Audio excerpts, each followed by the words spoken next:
नमस्कार, मैं विजय बहादुर और आप देखना शुरू कर चुके हैं कपिलवस्तु न्यूज़ 18। आज अंबेडकर जयंती के दिन और अंबेडकर पार्क में ही सिद्धार्थ नगर के इस प्रांगण में हमारे पीछे युवा हैं और उनसे हम चाहेंगे कि बाबा साहब की जो जीवनी रही, उनका जो संघर्ष रहा, और उस पर क्या कहेंगे। पहले तो बहुत बहुत स्वागत है आपका हमारे चैनल में। जी, मेरा नाम कविता है और मैं थरौली से आई हूँ। आज बाबा साहब का जो है जन्मदिन है, उसको लेकर क्या कहेंगे। मैं यही कहना चाहूँगी कि मतलब जैसे अंबेडकर जयंती है, यहाँ पे मतलब युवा जो है वो जागरूक नहीं है। कुछ लोग, बहुत ज़्यादा लोग अभी तक जागरूक नहीं है। तो मैं यही कहना चाहूँगी हर किसी से कि आप लोग अपने बच्चों को पढ़ाइए लिखाइए और उस काबिल करिए कि बाबा साहब का हर एक जगह पे नाम हो। और बाबा साहब के तरह तो कोई, मुझे नहीं लगता कि कोई बन पाएगा, लेकिन उन कुछ ना कुछ नक्शे कदम पे जरूर या जरूर। तो कैसे युवा जो है, आज का समाज का जो युवा है, कैसे आगे बढ़ेगा।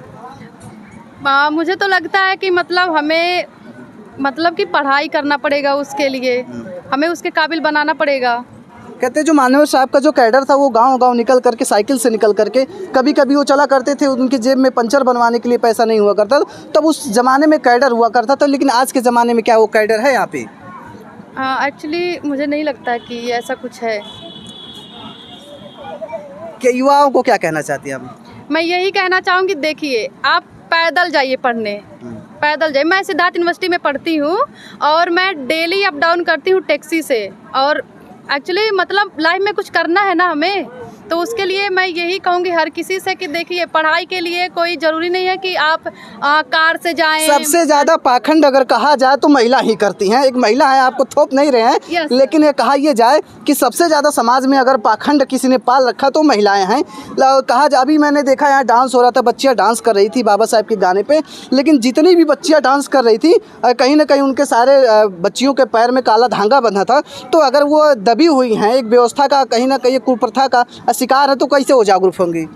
आज के टाइम पे महिलाएं अक्सर करके ऐसे होती हैं। मैं आप मतलब अपना थिंक बताती हूँ कि ज़्यादा से ज़्यादा लोग, अभी देखिए शादी होती है ना, तो उनको सिंदूर लगाया जाता है। एक्चुअली मुझे नहीं लगता है कि वो भी कोई लगाता है सिंदूर। जो लोग अंबेडकरवादी हैं वो लोग भी यूज करते हैं, लेकिन मुझे नहीं लगता है कि सिंदूर लगाने से भी शादियाँ होती हैं। शादी करने के लिए कोई जरूरी नहीं है कि आप सिंदूर लगाएं तभी आपकी शादी होगी, वो भी पाखंड ही है ना।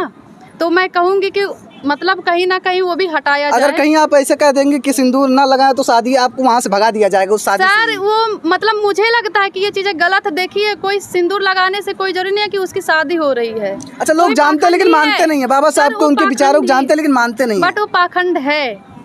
तो जब सब लोग वही काम कर रहे हैं, जेंट्स से लेके लेडीज तक वही कर रहे हैं, ये पाखंड निकलेगा कैसे। अब उसको तो दूर करना पड़ेगा हम ही लोगों को। अब मिल के करना पड़ेगा पूरे समाज। अच्छा, आप धागा नहीं बांधती हैं। मैं नहीं बांधती हूँ। कहीं नजर उजर लग जाता। नजर लग जाए तो क्या मैं नजर झरवाऊंगी। मैं डॉक्टर के पास जाती हूँ, दवा करवाती हूँ। अच्छा, आपको फर्क नहीं पड़ता है। मुझे फर्क नहीं पड़ता है। तो कहीं ना कहीं देखा जाए, सबसे ज़्यादा अगर पाखंड कहीं ना कहीं है तो महिलाओं के अंदर है। अगर महिला इस पाखंड से निकल जाए तो कहीं ना कहीं वो अपने पूरे परिवार को, पूरे समाज को संभाल सकती है। और एक युवा हमारे साथ है, वो तेज तर्रार हैं और चश्मा भी लगाए हुए हैं, मस्त। क्या कहेंगे बाबा साहब की आज जयंती है, क्या कहेंगे। पहले तो मैं आपका धन्यवाद करता हूँ और मेरा नाम कुलदीप कुमार गौतम है और मैं मोहल्ला कीर्तन नगर से हूँ। क्या कहेंगे आज बाबा साहब की जयंती मैं कहना ये चाहता हूँ कि जितने भी हमारे नौजवान युवा हैं वो बाबा साहब के बारे में पढ़ें और सबसे पहले जानें उनके विचारों को और उनके मार्ग बताए हुए रास्ते पे चलें। और बाबा साहब का जो मिशन है उनको हम लोग आगे बढ़ा रहे हैं। अच्छा, बाबा साहब का मिशन क्या है, जरा बताइए। बाबा साहब का मिशन ये है कि अंधभक्ति में नहीं रहना है। कौन सी अंधभक्ति। जैसे हो गया ये क्या कहते हैं राम जी, ठीक है, वहाँ छोड़िए, वो हटाइए। अब मैं उस प्लेटफार्म पे नहीं जाना चाहता हूँ। बाबा साहब के विचार क्या क्या हैं, बताइए। बाबा साहब का विचार ये है कि आप शिक्षित बनिए, संघर्ष करिए, ठीक है, और संगठित रहिए। शिक्षित कैसे बनेगा, शिक्षा में भी तो अंधविश्वास रखा हुआ है। नहीं, शिक्षा में अंधविश्वास कहाँ रखा है। शिक्षा में अरे तमाम ऐसे जगह हैं। नहीं, आप कॉलेज जाएंगे तो वहाँ थोड़ी ना पढ़ाया जाएगा धर्म की बातें। वहाँ पे आपको वहाँ साइंटिस्ट बनना पढ़ाया जाएगा, उसके बाद डॉक्टर बनना पढ़ाया जाएगा, उसके बाद में इंजीनियर बनना पढ़ाया जाएगा। ये तो पढ़ाया जाता है ना, उसमें थोड़ी ना ये है कि आप जाइए पूजा करिए, आप अगरबत्ती जलाइए। ऐसा तो कभी कॉलेज में नहीं पढ़ाया जाता है। अगरबत्ती नहीं जलाते हैं। नहीं, अगरबत्ती नहीं जलाते। अभी बुद्ध जी का पूजा हो तो अगरबत्ती मोमबत्ती तो आप भी जलाएंगे हैं। वहाँ पे अगरबत्ती नहीं जलाते, वो क्या कहते हैं, वो महकने वाला जो होता है उसको जलाया जाता है क्योंकि खुशबू जो हो वो रहे, इसलिए जलाया जाता है। थोड़ी ना कि अब बुद्ध भगवान हमको देंगे, वो भी नहीं देंगे।